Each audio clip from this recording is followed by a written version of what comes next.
Hello friends, तर good evening सर्वांना. हे बघा, असं घरामध्ये अशा अवतार होतात.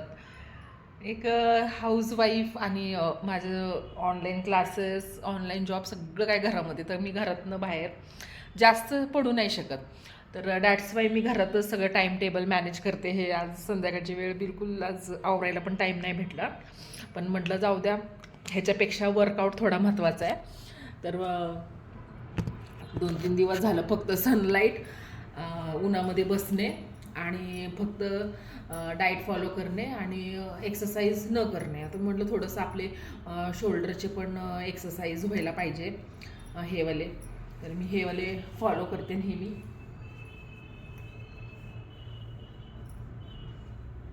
तर संध्याकाळची वेळ आहे, तर थोडंसं ताटल्यावणी होतं. मोबाईल जास्त बघितल्यामुळे पण होतं. मोबाईलमध्ये पण ऑनलाईन असतात कामं जरा पर्सनल, आणि पर्सनल नाही म्हणजे जॉब एक प्रकारचा. तर ते असतं आणि प्लस क्लासेस असतात, घर हँडल पण करायचं असतं. तर हे शोल्डर्ससाठी मी ही वाली एक्सरसाइज पक्की करते. खूप फायदा होतो ही वाली. तर अशी एक्सरसाइज मस्तपैकी चालते घरामध्ये. तर जायला वेळ नाही आहे कुठं जिम वगैरे लावण्यासाठी पण, तर त्यामुळे मग मी अशी एक्सरसाइज फॉलो करते फ्रेंड्स. तर अशी म्हणजे नाही का, डाईट वगैरे घेऊन आणि हे मूव्स थोडेसे संध्याकाळच्या वेळेस. तर हे अशी एक्सरसाइज स्टार्ट असते. त्यात हे,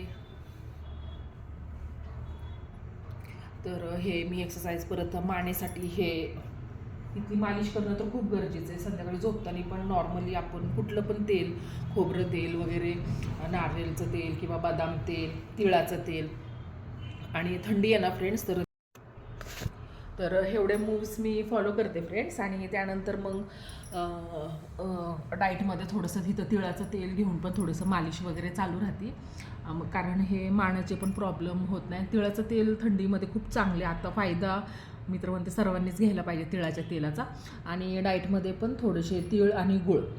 आपण वडी बनवतो पण ती कशी आहे, तर आपण ते डब्यामध्ये वगैरे ठेवतो. तर मी तसं नाही ठेवत. फ्रेश तीळ आणि एक गुळाचा खडा असं मी टेबलवर एक व्हिडिओ अपलोड केलेला आहे की माझ्या हाताखाली जे पण मला आवडतात त्या गोष्टी मी ठेवते, वेळ भेटत नसल्यामुळे. तर अशी मी हेल्थची काळजी घेते. आणि मला वाटते सगळ्या घरी जे असतात आपले सिस्टर्स, लेडीज, मम्मी वगैरे नाही का, वेळ त्यांना बिलकुल भेटत नाही. तर हे छोटे छोटे कामं करून आपण आपल्या डाएटची, हेल्थची घरात बसल्या बसल्या काळजी घेणं खूप गरजेचं आहे, एकमेकांची काळजी पण. तर असं चालतं, फॉलो करतो आम्ही, मी सर्वांसाठीच म्हणजे असं. ओके फ्रेंड्स, तर छान छान कमेंट्स करा. No bad comments please. कारण जसं आहे तसं हे अशा अवतारामध्ये व्हिडिओ पोस्ट करायला लागतात. आणि डेली रुटीन मी टाकते, हेल्थ, एक्सरसाइज आणि माझ्या हॅपीनेसची. बिलकुल पण जायला वेळ नाही पण हॅपी आहे. आपल्यापेक्षा जे लोकांना म्हणजे काही भेटत नाही, फिरायला म्हणा किंवा किती जणांचं लाईफमध्ये प्रॉब्लेम्स आहेत, तर त्यांना बघून उलटं आपल्याला सगळं काही गोष्टी भेटतात वगैरे. तर त्याच्यामध्येच आनंद आणि हॅपीनेससारखा, हॅपीनेसच आपलं हेल्थ इश्यूला लांब करतं, राईट ना. तर त्यासाठी मी ह्या सर्व छोट्या छोट्या गोष्टीमध्येच हॅपी राहते. हाऊसवाईफ प्लस वर्किंग पण घरामध्येच. तर असं सिच्युएशन आहे. पण व्हेरी हॅपी. मी कुठं म्हणजे फिरायला भेटत नाही काय नाही, तरी पण हॅपीनेस आहे. जसं आहे तसं